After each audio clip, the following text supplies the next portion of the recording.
Good evening, friends. I'm Sue Andel. Today is Sunday, December 13th, 2020, and this is my daily report and card pull. Thank you for joining me. So, yeah, it's been a great day. I had homemade cooked hamburgers that my husband made for me, and they were so good. That was lunch, and I didn't want any dinner after that, or supper, evening meal.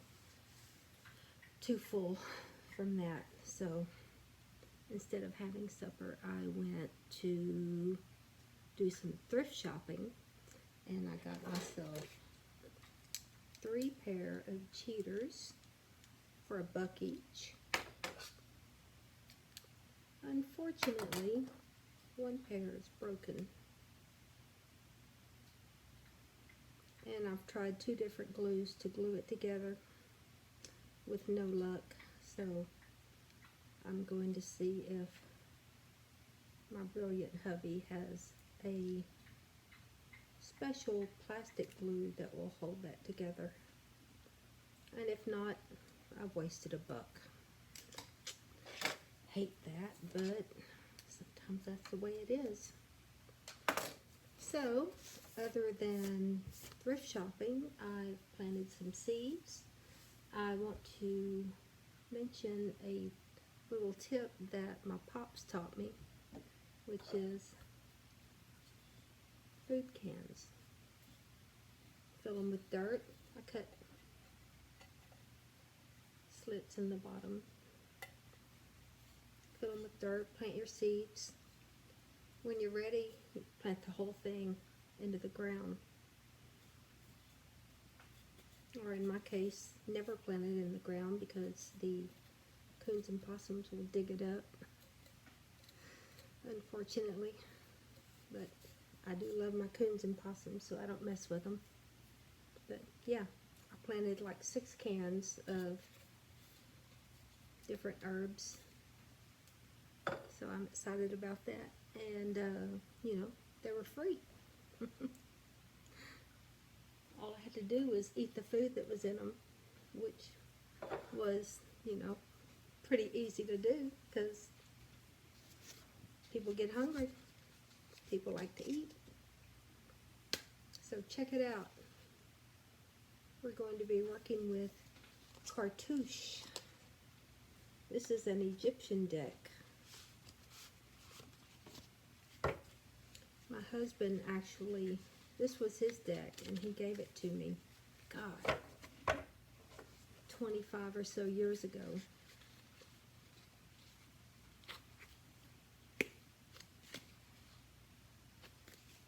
It's 25 cards. Comes with this huge book. So I'm really excited to start working with this deck with y'all. I don't know how we're going to read this whole book. Each card has, 3 pages. If you get bored, please don't tell me that you got bored. Just, pause and let it keep playing.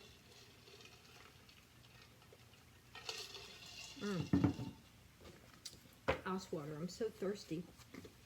This cold weather makes me so thirsty. Alright, so we're going to start cutting these up. Hey, burrito. Yeah, we know you're the star. You're the star.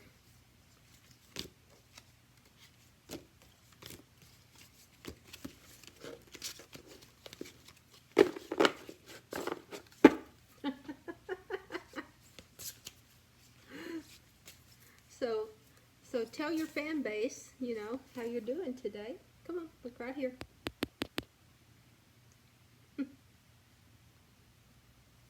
I don't know if y'all can tell, I colored my hair this weekend, so it's not quite so gray. I put red on it, on top of the purple, and I'm digging it. Alright, the way of Cartouche. This is a great deck. I think we'll have a lot of fun with it. Oh, did I mention that it's, yeah, it's currently 43 degrees here in Huntsville, Texas. And the low tonight is 36. Chilly. There's one night, I think it's Wednesday night, Thursday morning, that it's supposed to get down to the 30s, depending on which weather app you look at. Alan's weather app says 27, mine says 30. It'll probably get down to like 34. Alright. Here we go, our first card from Cartouche.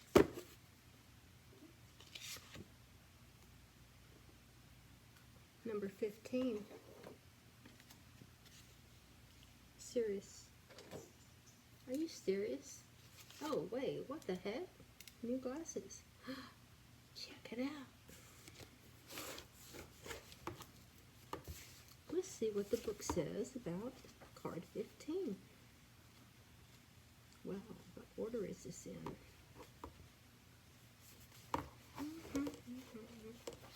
Oh, okay. I got it. There's 14. There's 15.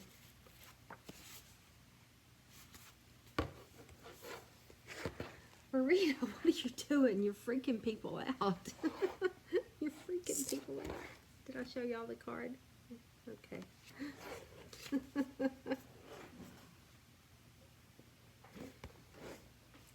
The obelisk and five-pointed star, sacred star of the ancients. Nature is movable.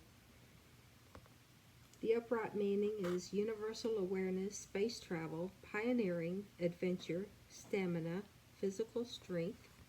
If we had pulled it upside down, it would be bigotry, stubbornness, aggressiveness, hooliganism, lack of stamina, and the non-starter. The upright meaning of this card. Universal awareness is the keynote here. The mind trained to comprehend other forms of existence outside the limited environment of Homo sapiens. The entertainment profession these days is doing a fairly good job of showing people that it is not necessary for intelligent beings from other worlds to be fashioned in the image and likeness of humans, and as long as this concept is kept in perspective, well and good.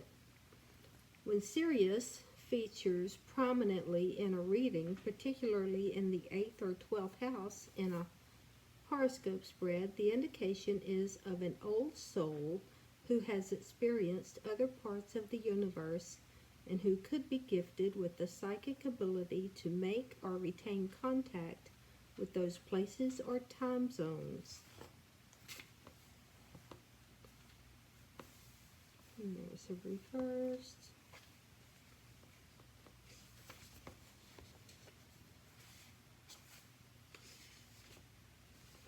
Gosh, it's just pages and pages for any one card.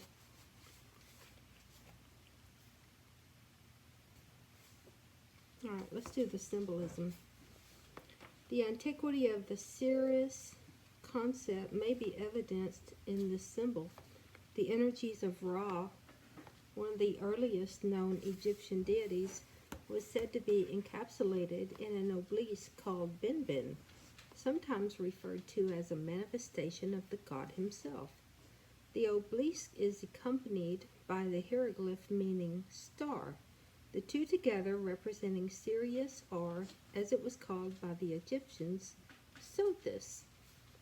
One explanation for the legend could be that in the distant past an obelisk-type object was used to transmit or receive signals from the Sirius system, and that the Egyptians, the Dogons, and other peoples had been taught about it by an earlier race that history has failed to record for posterity.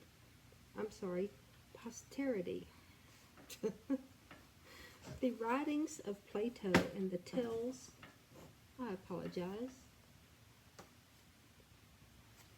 cat slap, The writings of Plato and the tales told by Silenus to Midas, so well recorded in the classic mythology of ancient Greece, may help to explain this. Sirius is a white star in the constellation of Canis Major, some 8 light years away from Earth and one of the brightest stars in the heavens. The ancient Egyptians featured it in their religion and calendar, the dog days being reckoned from its Helaic rising. They called it Sothis and linked it with Isis and the zodiacal sign of Virgo. However, the Egyptians were not the only ancient race to accord special powers to this stellar beacon. The Dogons, an African tribe living in Mali, were well acquainted with it centuries ago. Their knowledge blatantly defying the belief that the ancient world could not possess such advanced astronomical data. In 1976, Robert K.J. Temple, thank you, Burrito, brought out his controversial and thought-provoking book, The Sirius Mystery, in which he postulates that beings from the Sirius system visited Earth many thousands of years ago and were partly, if not entirely, responsible for the leap from primitive life to the high standard of culture and civilization achieved by the early Egyptians and their contemporaries between 4500 and 3400 BC. This is quite a popular theme these days, however, and several other well-known writers have hitched a profitable ride on the same bandwagon.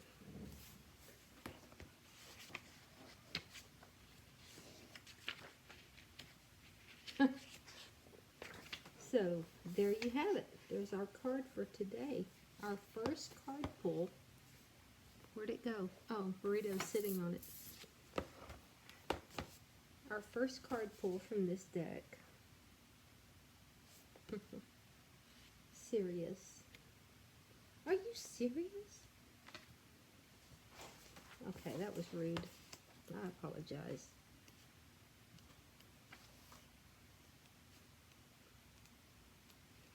So this book has all kinds of different patterns that you can lay the cards out, and it tells, you know, how to read them in that pattern. And it has the uprights and the reversed. It's a really cool deck.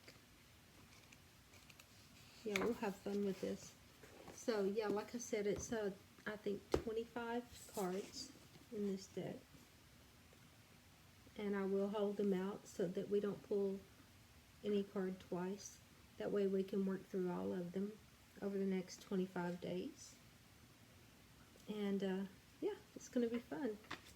I hope y'all enjoy it. I know I will. I've been really looking forward to working with this deck. I've had it a long time, and, you know, I've just been waiting for the right time to delve into it, so here we are, here and now. So, alright, there we have it. We have our burrito sighting. Yeah! We pulled our card. We did our gardening show and tell. I don't have any new crochet squares to show you. I haven't done any in probably a week or so, but I'm looking forward to getting back into making my little squares. Tonight's holiday shirt, it says eat, drink, and be merry. I had a different one on earlier, but I was painting in it and I got paint on it, and my very wise hubby taught me years ago that if you're painting with oil paint and you get it on your clothes, you're SOL. But if you're painting with water-based paint and you get it on your clothes, the best possible outcome is to immediately get it into some water, which is what I did after I got the paint on my clothes. So hopefully it'll wash out. I'll let you know. Otherwise, I'll be going back to the thrift store looking for new clothes.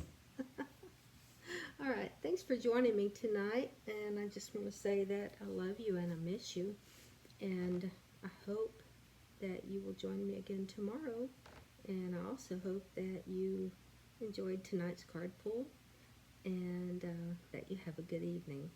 So, thank you, and I'll see you tomorrow. Good night.